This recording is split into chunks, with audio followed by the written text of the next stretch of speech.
صباح الفل. نفسك في حاجه تخسسك وتقويك في نفس الوقت، ومش مضره ومفيده جدا، وهتساعدك كمان، ولا هيحصل لك هالات سوداء ولا شعرك يقع ولا شعرك يقع ولا الكلام ده كله، ومفيده جدا ومحدش هيقولها لكم ابدا.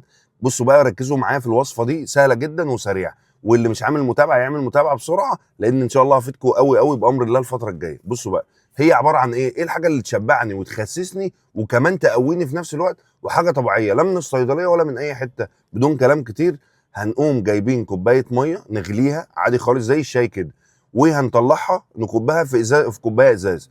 بعد كده هتجيبي معلقه كبيره او تجيب معلقه كبيره من بذور شيا. بذور ايه؟ بذور الشيا زي ما حضرتك شايف كده.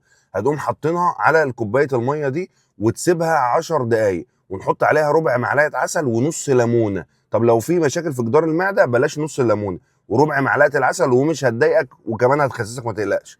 وهنقوم عصرين عليها الليمون والعسل، ونسيبها 10 دقايق ونغطيها، ونغطي الكوبايه دي 10 دقايق صدقوني، ونقوم شاربينها مره الصبح ومره بالفطار ومره بعد العشاء. هيفرق معانا جدا وهيريحنا جدا بامر الله، وهيخلي بطنك تلزق في ظهرك وهيقويك جدا، وهيضيع لك الهالات السوداء ويقوي شعرك. يبقى احنا عملنا اتنين في واحد. ان حبكم في الله. صباحكم زي الفل.